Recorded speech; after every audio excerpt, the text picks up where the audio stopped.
Getting up close and intimate. Totally not taboo with Tracy. Celebrating sexual positivity both in and outside the bedroom. Hi, everybody, and welcome again to this week's episode of Totally Not Taboo with your host, Tracy. This week, as every week, we talk about anything that is and anything. Okay, let's do that again.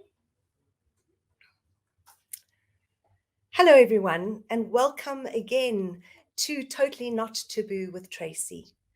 This is where we talk about everything that is taboo around sex and sexuality. Here at your media, hashtag where you are. Today, I have a wonderful guest in studio. Her name is Dakini Shima.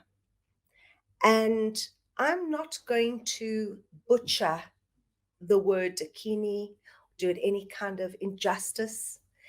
I would like Dakini Shima to introduce herself. Thank you for joining us today. So wonderful to be here. Thank you. It's a pleasure.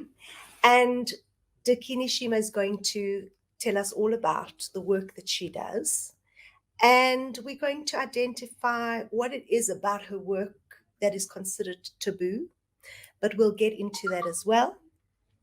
So, as I always say, open your minds, sift whatever makes sense for you, leave whatever doesn't make sense for you, and enjoy the show, enjoy the chat, and we look forward to having you on board for this discussion. So, please would you explain to us all the word Dakini, the name Dakini. What does it mean, and where does it come from? I'd love to. Thank you. It's a Tibetan word, and it actually comes from a lineage of awakened women from the Tibetan Buddhist lineage. It's a very beautiful word, and what's interesting about it, before I even go into it, is that I was given it by an enlightened man who isn't part of the Tibetan Buddhist lineage, but he recognized that stream flowing through me. Okay, so there it gets a little tricky sometimes because I love the Buddhist lineage and I honor it so profoundly. And I even practice some of their practices and have joined them in their retreats. And they're astoundingly generous lineage in terms of helping one on the path. But it's not my direct lineage. So it is a challenge. But this word Dakini has come into existence and has asked some women to take it who are not directly part of the Tibetan Buddhist lineage. But that's where it comes from. And the word Dakini, there's different meanings for it. But one of the more direct meaning is sky dancer. It's really lovely. Beautiful. And if we break that down, which I really like to do, the sky is referring to your mind. So it's that empty space in the mind when you've gone into the conditionings, the taboos, all the your cultural upbringing, and disseminated it. So you just looked at it and thought, what is really true of it and what isn't, and what is like a constraint on my being and what opens me, and spent years with your guru looking at that, and going into the physical practice, as we talk about taboo, what is that physical practice you go into to look at those beliefs you have in your mind that can help start to break those taboos and open the mind space. And as those conditions in the past are looked at properly, you start to release them. And the mind becomes more the original mind, which is the sky mind, the empty mind. And so when it moves into that sky mind, and it's no longer informing your body being how to be. It's no longer holding you in a bondage from the past. Your energy starts to move. Your energy starts to dance in the sky of your being. So then sky dancer is coming into being. That is so beautiful. Yeah. And I have such a descriptive image, such a beautiful image in my mind of such an emptiness, such a purity in the mind, and I see this white and blue ethereal dancer in the Wow. space. Sure. So beautiful. Yeah. And I'm looking into your beautiful blue eyes, and there's so much energy there as well. Yeah. So that is such a beautiful story about how you got to be called Dakini. And Shima? The name Shima. Yes. That happened way back when I was working with a shaman from the Andes, and we were in the ocean, and he was teaching us how to see the spirit of the water by looking at how the light is reflecting off the water and squishing your eyes and seeing the shimmering, and you catch the spirit. And I was doing this, and then suddenly the sound came to me, like I was like, oh wow, look at the shimmer, shimmer, shimmer, and then Shima came. And it was like, and then it stayed. I only took it as my name about 5 years after. So it was like almost like a spiritual baptism, you could say. And then I started to see Shima is where the light and the water meet. That's the Shima. And that, for me, becomes the quintessential nature of sacred sexuality, where the masculine and the feminine meet, the Shima, which is my lifelong passion, you know. So, but that understanding only comes after years of wearing the name. Yeah. And it kind of, the name called more of me. So my birth name, if someone calls me by my birth name, I feel it like it comes here and a bit here. I was like, okay, that's all right. But if you call me Shima, it's like you're calling something more of my being. Yeah. So, and I believe everyone has many names. I always love to find out other people's names. It's like a hobby of mine. I wonder what one of your names is, you know. Yeah, so that's something I like to look at. Crazy. Beautiful. Yeah. Beautiful. Sometimes I had a guest on my show a while back, and we were also talking about a lot of spiritual concepts and things like that. And I said, this sounds very woohoo. And she said to me, well, the beautiful thing about woohoo is that it's magical. There's something magical about the woohoo. And it's stuck with me because it's so true. It's magic, what you're speaking about. It's so out of the ordinary, and yet it has a mysticism and it's something we can't touch, but yet we can. Does that make sense?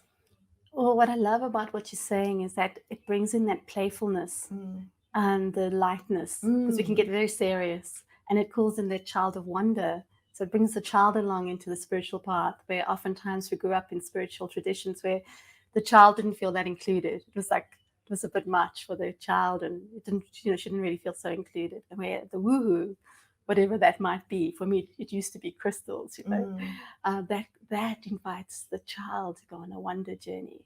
So it includes more of us. Yeah. Yeah. So tell me, what else do you do in your work? Well, essentially what I do in my work, which was my deep tantric groundwork, Tantra brought me into the realm of energy. So for me, oftentimes, not all the time, but oftentimes, this landscape is more energetic for me than physical. Like I can feel the physicality of it, but in my moment, right now, I can feel like a wave of energy softly moving through my body. So and I spent many, many, many, many years with Tantra, many years. So it's almost like I learned how to speak the language of energy, which is not the same language as English. It's a different language. It's a language of feeling, really. And so when I work with people, I like to work slowly and take my time and really listen deeply inside their being, so that their system can slowly start to trust me. Trust is so important. When that trust happens and they start to open a bit to me, I can enter them a little, with permission always, and move into places they don't know about. We call that the unconscious or the subconscious. They're not aware of it. They're not aware of their monster in the basement, or the part of them that wants to sabotage their life, even though their conscious part just dreams of whatever, some beauty in their love or their work or something. But there's something else that keeps nagging them or sabotaging them. So if they let me in, and like I said, really take my time and slowly, I can show them those places inside of their being, and I can speak to those places. And instead of making those places bad, even if I call it the monster, we know the monster is just a place inside of me or you that is unlived, is not allowed for some reason, wasn't allowed as a child. So it becomes grumpy and it acts out or whatever. So it looks like a monster. But if you really invite that back into your being, it becomes the wonderful child, let's say, the child of wonder, or the sexual being that starts arising when you're a teenager, but the parents go, oh my, that's not acceptable in our culture, you've got to put that away. And then that sexual being can create all kinds of disasters in our lives sometimes, because she's not allowed to live. So how do we call her back in? So then it's like there's a sense in me that can talk to that and can see it and can feel it. And with the Dakini lineage behind me, around me, they have a magical way, sometimes miraculous way, of bringing to light things that are not seen before in the person I'm working with. Right. So I work in the unseen, you can say. Okay, so I understand what energy is, working with energy. And I can feel energy in a room that is negative, positive, if it's flowing, if it's stuck, and so on. Especially with my couples, I can feel if, I just can sense energy between the couples. Yes.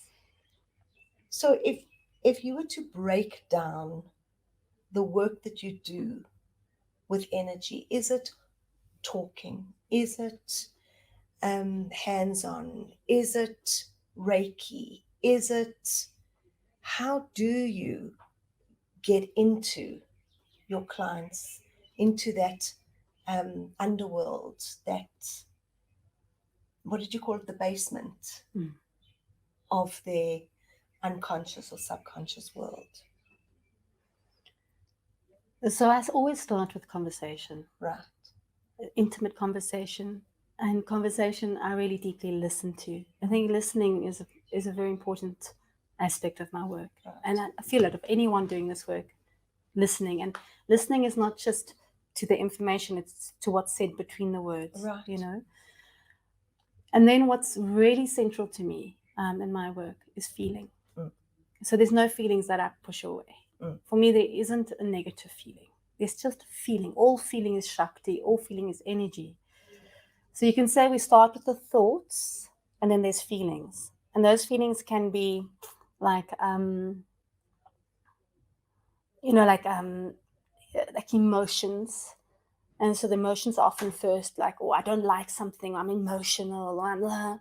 But if you go into that emotion, even if you go into a deep anger and it becomes a deep feeling like a rage, behind that rage is power. If you notice with anger or rage, it normally appears if you want to do something, I go, no, you can't do it. Because now the feeling is there to do something and it's stopped and it becomes an emotion. So let's follow that emotion. Anger becomes the rage. Behind the rage is a power that wanted to take you into an action in your life, and it was stopped. Now, power, in true power, I'm not talking about world power, political power, all the power we get confused with. True power is very close to energy, right? Or is energy itself. When you're really in the center of power, you're in the center of energy, right. And that has a very fierce presence, that can, most people often want to avoid it because it's such a big feeling, right? And in our world, we are taught to avoid big feelings. So a very central aspect of my work is to help people feel. And that's again through, now I'm listening, I'm seeing feeling, I'm inviting them into the feeling. And then naturally one can then put them on a table and let them feel energy as such, or let them just feel love through touch. I love them to feel loving touch. I love them to feel what love feels like on the body, or working on the energy body itself. Because as you know, when you take people into the energy body properly, into the chakras, into the energy body, that's when I notice people connect to their true nature, the sacred self, when people start to feel their divinity.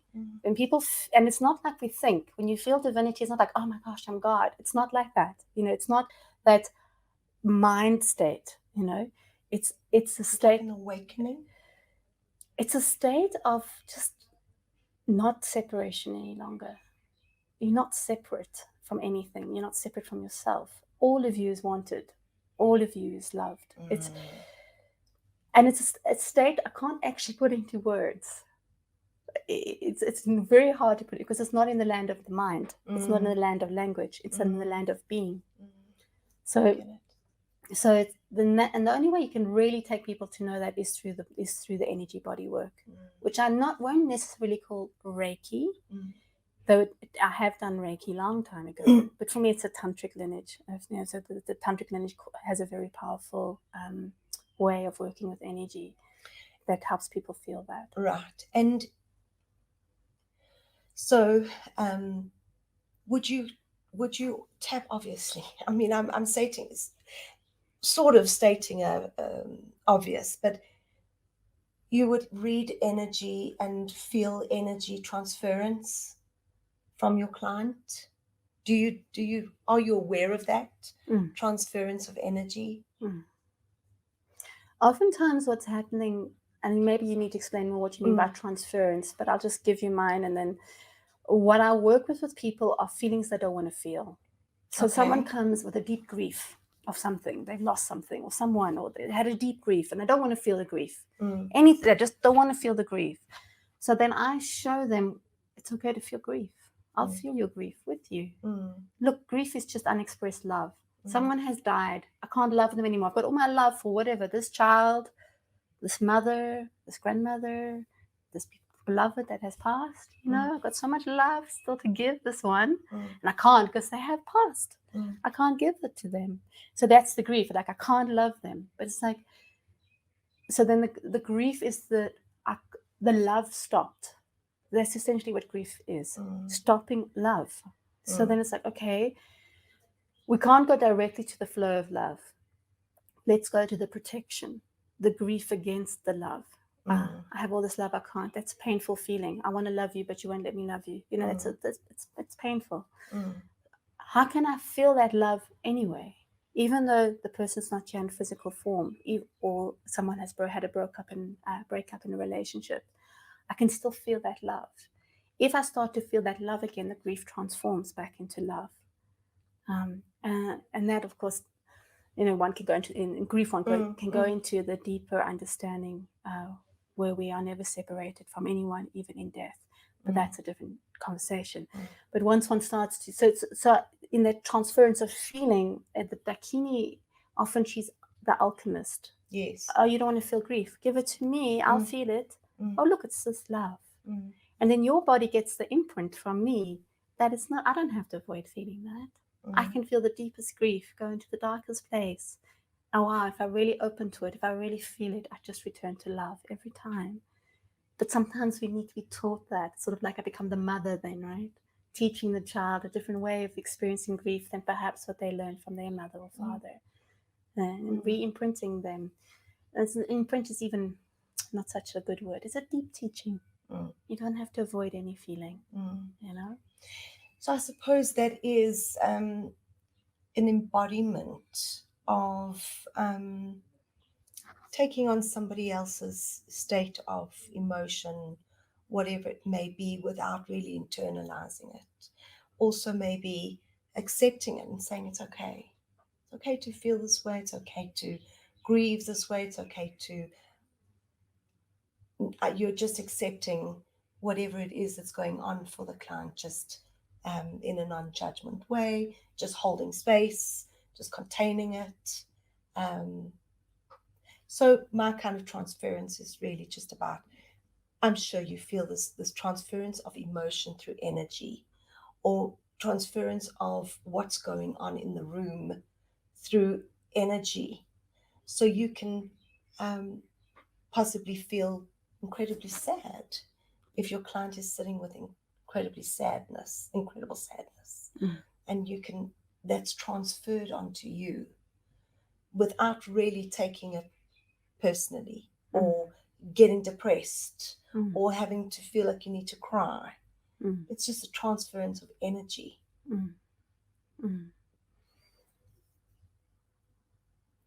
we become very aware of what the other is feeling. Yes. We feel it as ourselves. Correct. Certainly.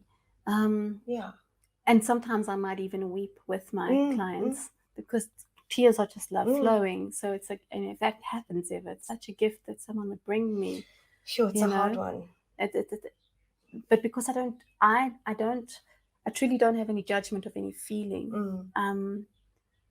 Like you say, that for me, love is that field of acceptance where everything of you, everything that you feel, is welcome here. And that's like that's what love. One way of describing the field of love. All of you is welcome here. And so I can feel sometimes these really. People come with very hurt feelings from the past, But I myself, even though I might feel it, the sadness, I don't know how to say. I never feel I don't want to feel it. I never feel that because I love the sadness. It's just the being. It's just part of them that didn't get to be held or didn't get to express or was confused. So it's like, wow, now I get to hold that for you or help you hold yourself in that. Like I there's no feeling I don't like anymore. Okay. And for me, the feeling, the amount of feeling we can have is the more we actually, as Alan Watts would speak, the more we dive into that spectrum of love. And most people think love is just the one thing. It says, oh, I really like you. I think you're wonderful. But if you've ever loved anyone truly, there's a moment you've hated them. And then when you really realize everyone I've truly loved, I felt everything about. That's the spectrum of love. And the more I can allow all my feelings, the more this love spectrum can expand in me. And one day I can truly experience myself as love because there's nothing I push away. Slow that down for a second. Sure.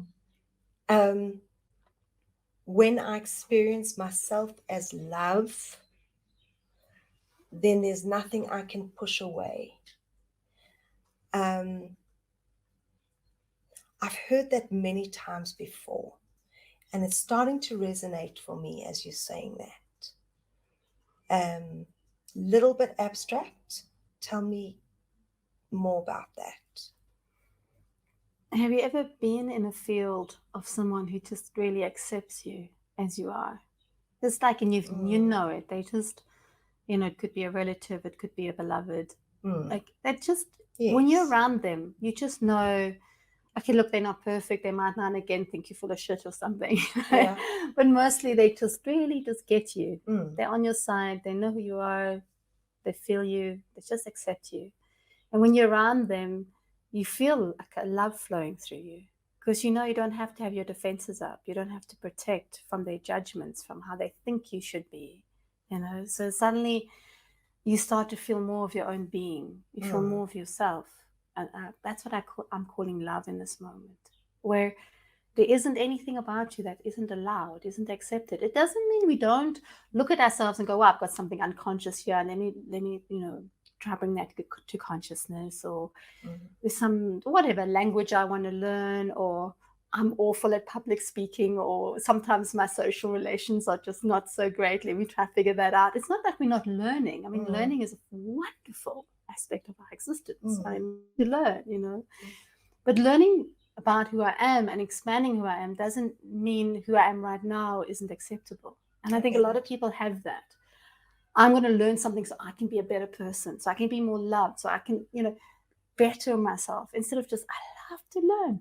I love to discover. If I learn whatever, go and learn something about cosmology and the great universe around us. And something in my mind expands and something in my heart expands. I meet a new aspect of myself. How delightful.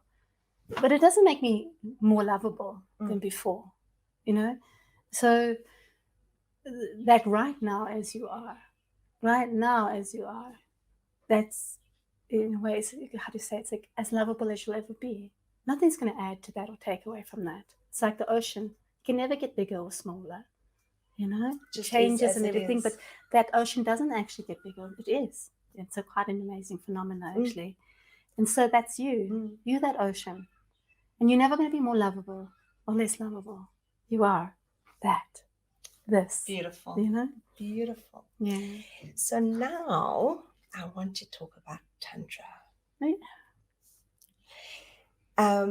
It's a concept for me that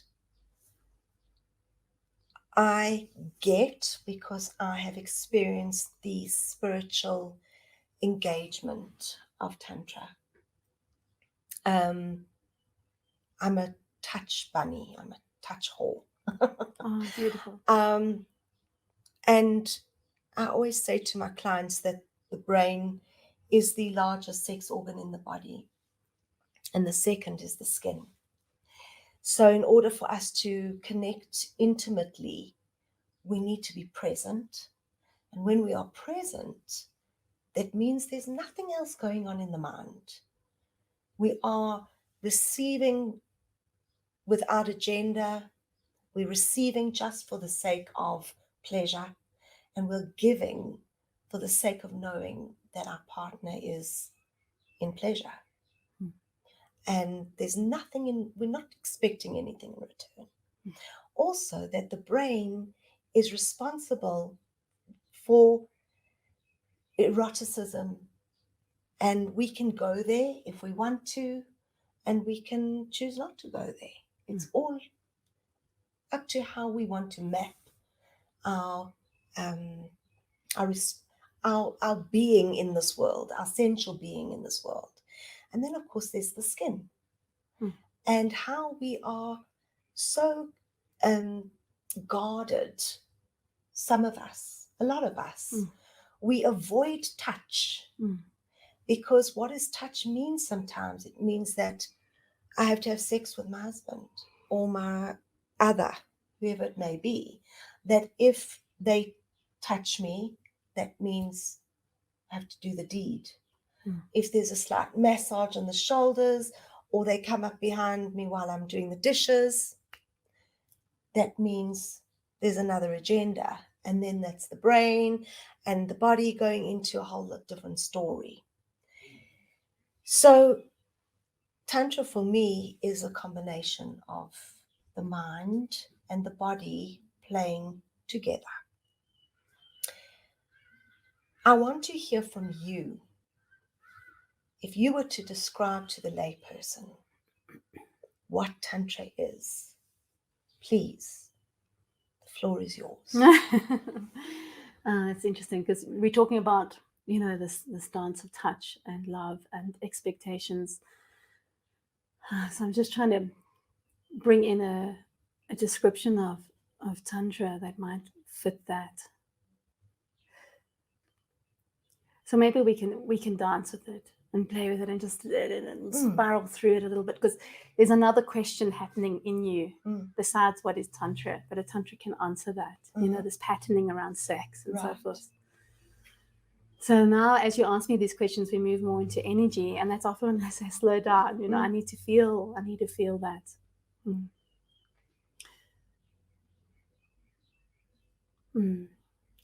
So Tantra, like all spiritual paths, wants to bring us into the present moment, because that's where it's all happening. Everything's happening right now, all this moment. There's nothing else really. We're constantly in the past. I mean, the past is constantly knocking on us, because we've left so many things behind, so many things we didn't want to feel back there, and then like tapping, saying we've got to feel them now, and we're constantly thinking about the future as well. Like how are we going to get there? How are we going to navigate? We don't have that. So all spiritual paths really want to bring us into the present moment, and so does Tantra. And so you're saying, okay, well, one way to bring you into the present moment is to really love your body. Whether it's with yourself or if somebody else is also loving your body. This is a profound and magical way to bring you in the present moment. And in Tantra, it's going to be a profound and magical practice.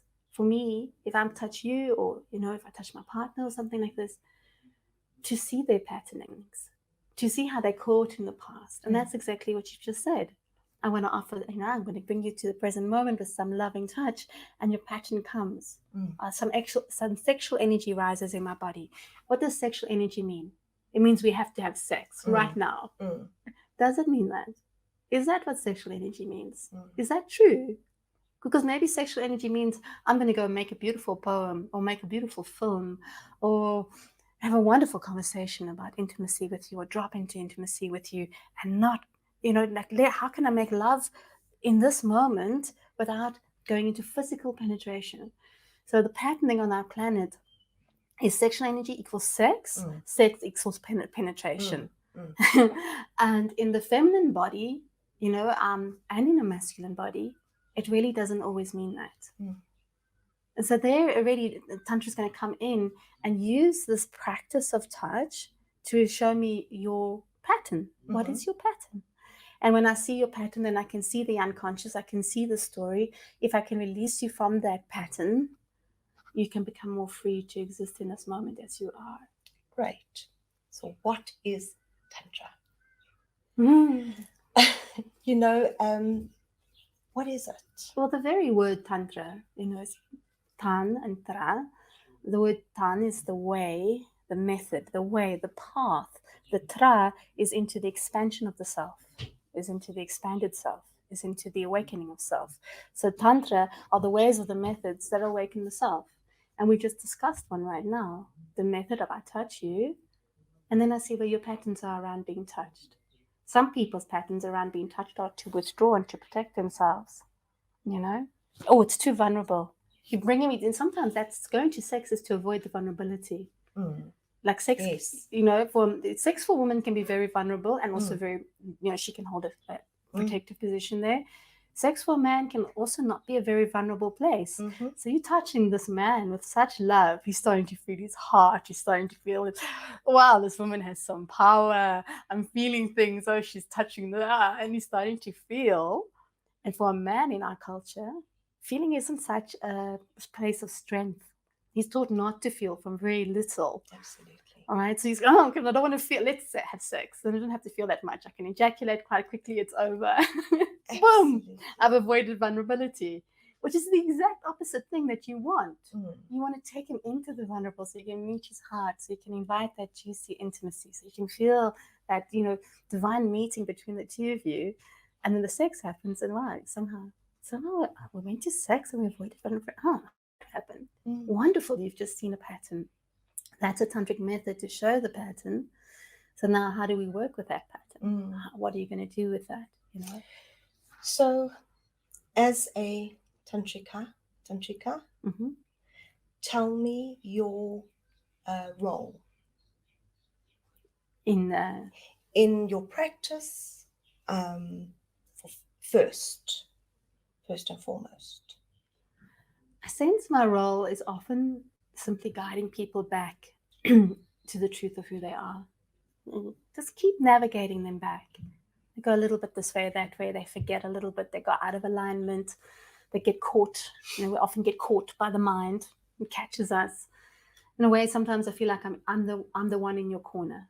And like, I've got your back. I'm going to keep bringing you back to truth. And sometimes it isn't as lovely as it sounds, because sometimes you have to tell people or a person, but out here, this belief you have is not true. I can really be upsetting for people. If I'm sure if you tell somebody, you're working with a couple, and the man or the woman's going, oh, but I love them so much, and you're watching them and you're going, sweetheart, that's not love.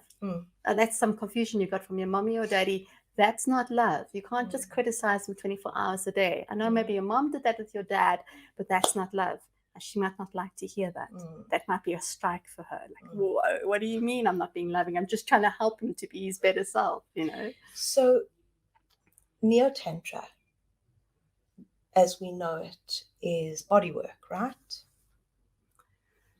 It's touch. It's healing through touch. Would you agree? It's also dancing and, like you were saying earlier, the eye gazing and mirror work and all kinds of ways of accessing feelings. It can be catharsis. I mean, Neo-Tantra is vast, actually. It's vast. And there's many schools of Neo-Tantra, and they'll focus on different things. It can be rituals and all kinds of things, ceremonies, ways of accessing places in yourself. And so more like the dark self can come through in Neo-Tantra. I know some Neo-Tantrikas who practice in quite dark energies, you can call it, go into ritual places to access the darker unconscious places in us. It's quite vast. But a lot of it, especially in Joburg, is very much based on body work, especially Yoni and Lingam massage. Right. And I think in Joburg, it's Taoist massage is quite popular here as well. Right. Yeah. When you say it's fast, what do you mean by that? Vast. Oh, you say vast. Vast. I do apologize. But Tantra is known as the lightning path. Right. So originally, if you go into the essence of the original tantric path, what it wanted was, it wanted to awaken the bodhisattva this life. What's the bodhisattva? Bodhisattva. Sattva. Bodhisattva. So, Buddha originally... Oh, Bodhisattva. Bodhisattva. Buddha I'm saying it originally all said wrong. that the amount of lifetimes it's going to take for you and I to wake up. You think of the eagle with a little thread in its beak, and then think of a very high mountain. Then the eagle's going to fly over the mountain with the thread in the beak. That's one life. And then go back. That's 2 lives. As many times as that eagle takes to bring that mountain down to nothing, that's how many lifetimes it's going to take us to enlighten, right? It's a lot, right? Okay, well, it depends how many times. So the bodhisattva is the one who says, you know what? The bodhisattva is the one that wakes up, is enlightened, and the Buddha is a good example of such. It says, but I'm not going to cross that river until everybody does. I'm waiting, and I'm going to stay, and I'm going to help. And so some of that can be in spirit, as with Buddha now, possibly. I can't speak for the Buddha. But for those that are in body, they get to the place of a very deep and profound understanding in themselves. And they could just go off into this blissful state of enlightenment, and they go, no, wait, I want to help. And they stay, and they help. And so the Buddhists developed a path called Tantra that said, okay, well, but how can we help them do it fast? Let's do it this lifetime. Yeah. And so Tantra came into being. And so it was the lightning path. And so the ancient tantric path is actually super fierce. Super fierce. Some people would die on it, physically die, because it's when you start breaking down those physical defenses in the body and the big energies come through you, people could have a stroke or something. And so there were many warnings around Tantra. Please, guys, if you're not on this last lifetime bodhisattva thing, where you're about to wake up, don't go to Tantra. It's too fast. It's going to burn you, and I've seen it burn people. I've even been burnt by it. So the archetype is very, very fierce, still, even in Neo-Tantra. But in Neo-Tantra, there does seem to be some protection where, yes, a couple can come to us, do some beautiful work, and get to do a few sessions or however many sessions, and go off and have a lovely marriage, which isn't quite traditional Tantra. But there's that now saying, okay, existence is saying, you know what, we can help with that too. Get them going. Let them get on with their work, their love.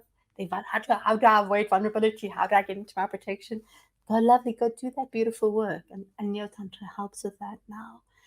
Where the traditional Tantric path would never have opened the doors to someone who wasn't on a fierce path of enlightenment, because they wouldn't have handled the big energies. It would have been too much for them. Yeah. So it's still untouchable for me. I get what you're saying. I get what you're saying, that this is big, it's huge, it's energy, it's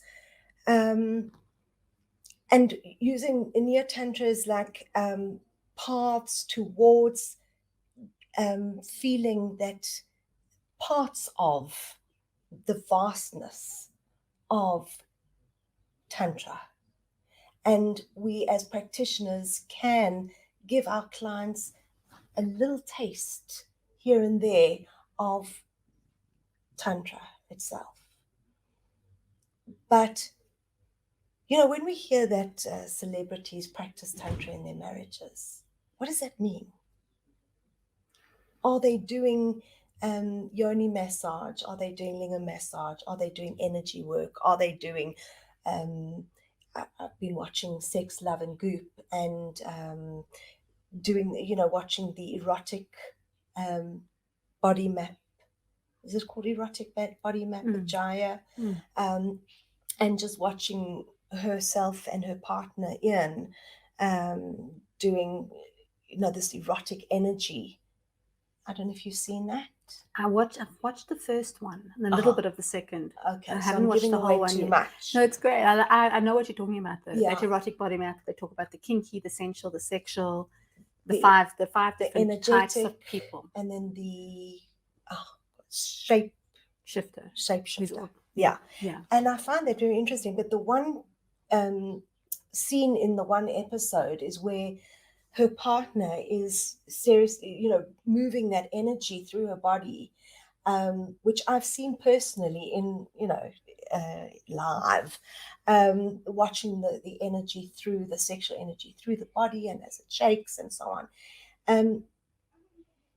Is this Tantra? Is this Neo Tantra? Is this what we give our couples to go and practice? What is that? That is Tantra. And it's where your body is the prayer and the temple to meet God inside your body. Mm-hmm. So it's even the word God. Maybe I shouldn't even use it because there's so many connotations to God, and I wouldn't want to offend somebody else who has their idea of God. But to meet the divinity within the self. Okay.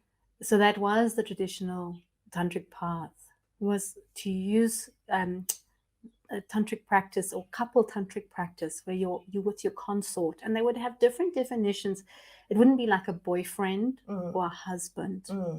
Consort's different to that. It's your sexual spiritual partner. Right. And in the traditional practice, that partnership, that work I did with my partner was for my communion. So people I'm a Dakini, I'm working with many people. Whatever my fruits are there, I'm sharing with my communion. So their awareness expands. So it's a very kind of, I want to almost use the word sacrificial path in a way. A lot of people do the couple thing, and it's just about you and me, and we go into this and we have our orgasm and blissful state. We don't share that then with our neighbors or something. Where in the tantric lineage, that's shared in some way. In the energy field, if people are connected to me as Dakini and I'm in that high state, they will connect, they will receive that blessing. And even that understanding and that expansion in themselves, in their lovemaking with their partners. And that lovemaking is the key to awakening. It's a key to awakening, to know who you actually are, to meet where your energy body starts to awaken. It's when your energy, your spine is rippling with energy and coming down, and just your sides are shimmering with energy. We have moments like that. They're not always all the time. Maybe in the ultimate one who has fully awakened, he's in that fully energetic state, or she is, all the time. But you'll feel that the energy body starts to awaken, and as you really feel that energy body, that knowing of your true nature, or call it divinity, even though that can create confusion, that word, is known to you. You know it. You don't know it. You are it. You know it. It cannot be debated. It's a knowing that's beyond language. It's a knowing that's beyond any debate. And that tantric lovemaking is called sky dancing in Dakini, where that energy dances through her. You can see the sky dancing is happening, dancing in emptiness. She's dancing. And that takes quite a profound skillfulness in the man and the woman. The man, if he has any heartbreak, any wounding around his heart, any fear of vulnerability, oh, you're touching me so nice, let's go fuck, if you've got that kind of story going on him, it's not going to happen. He needs to be able to let that love flow from the heart through the lingam into the woman. Right. And the practice is to do it with himself. Yes. Because he can't give it to himself, he can't give it to her. He must feel it himself. And there's all kinds of things that go on in the man. His heart is broken or something. He might not be able to get erection. He might not be able to keep erection. He might climax very quickly. All those things in my practice, people go, well, what happens when a man has a premature ejaculation? There's many ways we look at it, and every way is individual. But I'm going to look at a man with a premature ejaculation. I'm going to go, what's going on in your heart? Why do you want to get out of here so quickly? Where's the heartbreak? You stick around, you give so much to the woman, she buggers off. You've had that happen a few times. You don't want to give so much anymore. I'll just ejaculate quickly. Yeah, let's look at the heart. So for that sky dancing to happen, we need to look at the man's heart so he can be sharing his energy. And then for a woman to sky dance, we have to look at her receptivity in her womb. And what happens with a woman in our culture, especially South African culture, a woman is slightly sexual or something in our culture, she's called whore, right? It's still prevalent in our culture. I get astounded by Slut, it. yeah. Bang! And what does she do when she gets called whore or slut? She shuts down. Now she can't receive his energy. And then what does she do? She fights with him all day. She criticizes him about this and this. He doesn't do this. He doesn't do enough of that. He needs to be better at that, because she can't receive his energy. If she was open and receptive, she wouldn't be criticizing him. She'd be like, oh, honey, even from the kitchen to the bedroom when we're making love, I'm not criticizing you about anything, So then she's receiving, and as she receives his energy, it's going to arrive in her heart. And with a woman, we see when they're giving, when they're breastfeeding, they're giving so much love, not just milk, to their children. And then they also do this with their partners. They give so much love. And then his heart is vulnerable, which you've now helped him access through touch. His heart is open. He starts to receive his beloved in his heart, and goes into his first state of receiving this love of the divine feminine flowing through his being. Lovely. And that's, when you're in that state, I don't know if you're still looking for anything. I don't know if you're still searching for anything. I don't even know if you care who you are anymore. Agreed. You're in the state of non-separation. Agreed. And I completely agree with you that women find it so hard to receive without having to give back in some way or another, because there is always this perception as well that if I'm going to if he's going to go down on me, then I have to give him a blowjob, or I can't just accept this pleasure without doing for him. Men are sometimes like that as well, but it's mostly the other way around. And women really battle to be in their bodies and not in their heads when receiving pleasure. So it's a gifting and receiving is something that I work a lot with. So the only thing about that is if it's just a gifting session, that's one thing. But if it's a gifting session that actually wants to go to a deeper lovemaking, she's going to have to pause and soften his body and touch him and give him love. Otherwise, that lovemaking isn't going to be what it could be.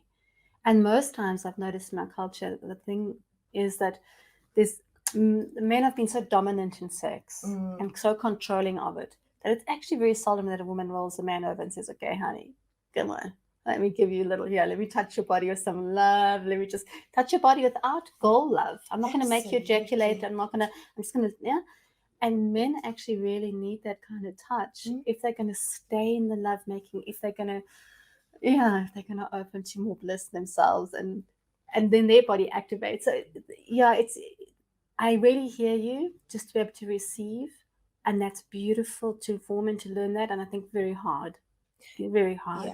But if it's going to be a full lovemaking session, she's going to have to stop somewhere along the line and ask him to receive too. Definitely. So there's pleasure in the receiving, and then there's pleasure in the giving. Oh, yes.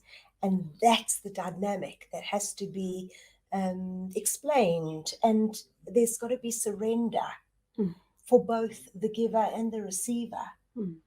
I surrender to receive. I surrender to give pleasure to the one who's giving, and vice versa.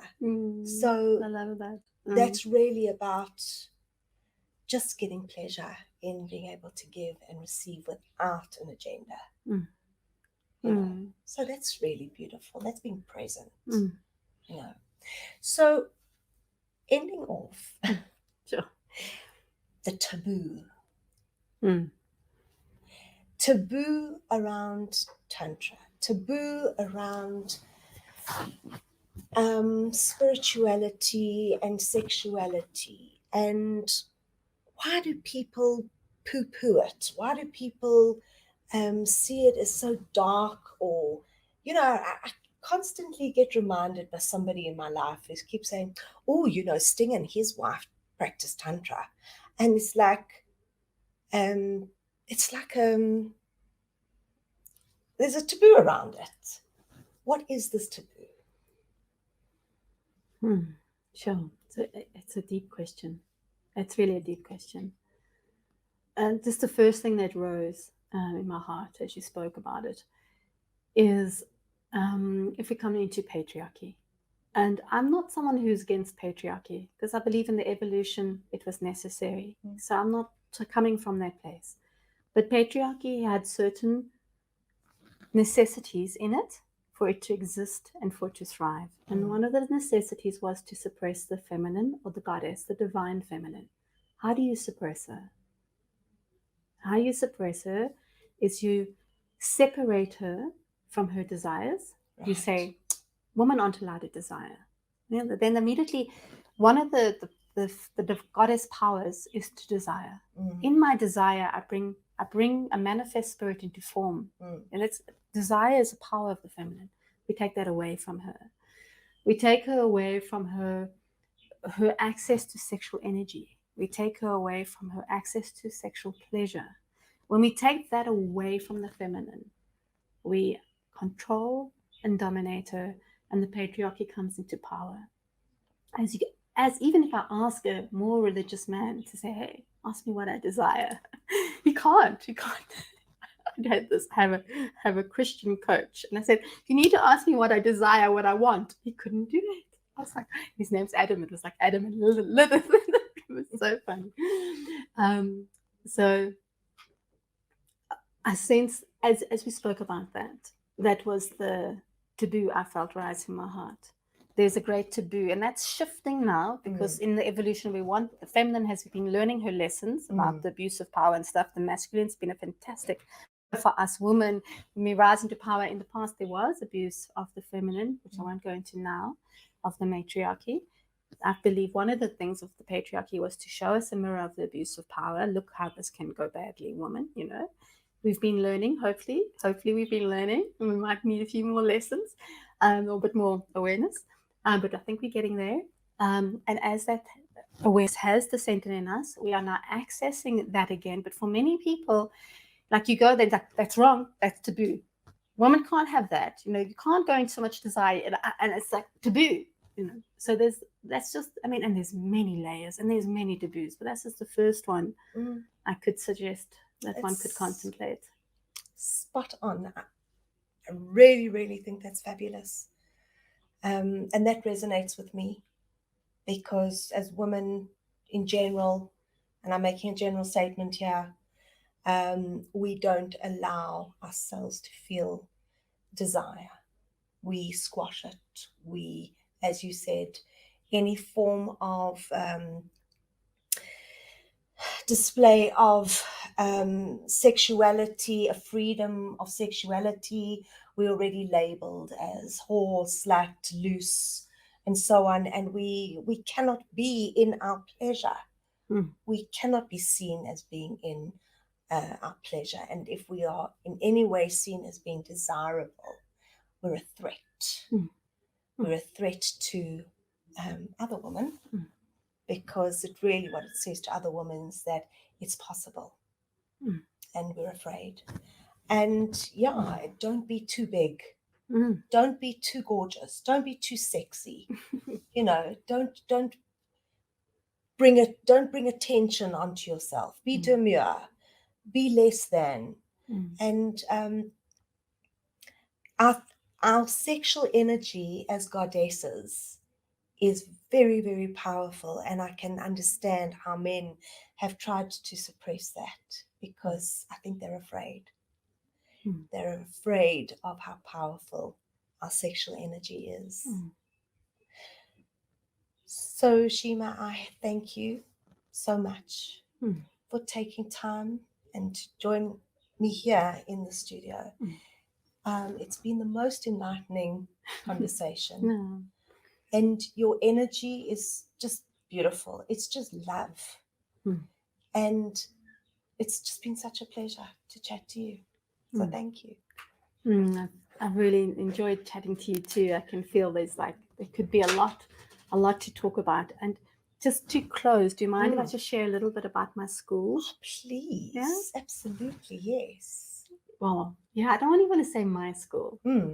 As you're talking right now and you're speaking so truthfully, the goddess, or this earth goddess, is an incredibly sexual being. If you look at all the magnificent, all the plants and the flowers, the animals, everything, it's just it's a sexual planet we live on, and she is such, And I feel this deep calling in my heart, and it's been here for a long time, but I've had to find the courage to start the School of Sacred Sexuality, which is now I'm like committed to that, and I'm turning into that. And it's not the only school, there's many schools, but it's certainly one flavor that wants to come through. And the one thing that really feels important in my heart right now is that I find human beings are a bit compartmentalized and like to specialize. So like, we are the sex coaches, and you are the psychologist, and you are the shaman, and you are the doctor, and da da da. But sexuality, I feel, is important in every healing art, whatever that is. It could be a dancer or an artist itself.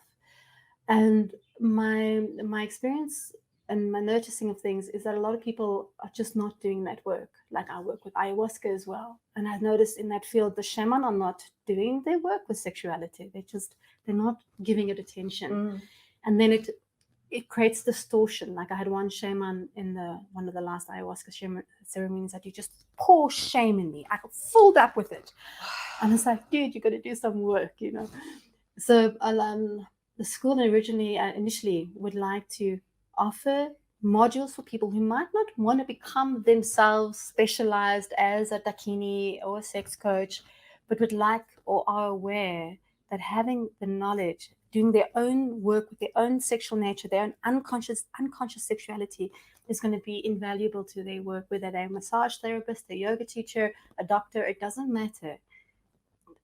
Everybody needs to do this work, and that's just this message I've been getting in my heart. So I'm creating programs where people from different places can come and do that work, integrated into theirs in how they like to. It's not so fixed. How a massage person will be very different to how a gynecologist does it, let's say, but that they start to have this deeper knowing of themselves and what they're bringing, because we're all giving each other information all the time. We're in transmission all the time. We're all psychic. I promise you that. We're getting messages all the time. And if I'm a gynecologist and I haven't worked on my sexual shame properly, and I'm working with a woman and I've got some shame, or she's telling me about all her lovers she's had the last month, and I'm in full judgment of that, I'm going to transmit that into her body, which isn't going to lead to any kind of healing. So agreed 100%. And going into this work, I knew I had to do my own sexual healing. Otherwise, I couldn't do the work. It was impossible. And that, the old sayings that the healer becomes the healed becomes the healer, and vice versa. And it's just impossible if you are not aware of your own sexuality when doing this work, and your biases, your judgments. You've got to be constantly looking at yourself as a human being and your own perceptions, your own everything when it comes to sexuality. And nothing is open for judgment. Everything needs to be accepted as everybody's right to experience and to explore, because we cannot all be, we don't all love chocolate cake. We don't all love smoked salmon. I don't know. We all have different tastes, and we have to be open to that. So there's so much resonance there, and your eros leads to gnosis, as Plato said, where your erotic energy wants to go, awakens you to the true knowing of God. Plato said that. So I might have an eros, a desire, very, like you say, very different to you in terms of the food you described. It might not be my ultimate eros, but it'll take me into my unconscious. So I might desire, let's say, I want to make love to 10 men. It might not be my truest sexual desire, and I might not even have to experience it quite like that. But what is it that I'm longing for that masculine energy so much that it's coming out in that image? Oh, I'm so absent from, I want that. And then working consciously with someone, I might not say to someone, I'll go have sex with 10 men tonight. I might not say that to them. But I might create a sacred group of 10 conscious men who surround her and just hold her and pour love and sexual energy into her being, so she can feel this longing. Oh, I so want to be met by the masculine so deeply, so deeply. So it might not live out exactly like her fantasy, because that could be a bit maybe much for her, or could, who knows, it might not be the most beautiful thing. I don't know. I'm not saying it isn't. I'm just saying, would look in the moment what that could look like, what she actually wanted. And when she gets that, she might not want chocolate cake anymore, because she really got it. And then she might want something else that takes her into another aspect of her being that needs to be reclaimed. Absolutely. So it's a really like beautiful and refined work, actually. And it's evolving in the evolution as it does. It's alive. Absolutely. It's alive. Our field is alive. And you talk about fantasies, and there's so much. I'm researching and doing so much further investigation into fantasies and what really are our erotic fantasies about. And so this is possibly for another podcast, fantasies. But again, thank you so much for all your knowledge and for sharing all your knowledge with me and with our audience today. So just goes blessings, well. everyone. Have a wonderful sexual journey, whatever it might be. Amen. Get some help. It helps. Absolutely. It surely does. It really does. So thank you again. Thank you. Have a beautiful weekend. Go in safety and in love and in peace. Thank you. You too. Namaste. Namaste.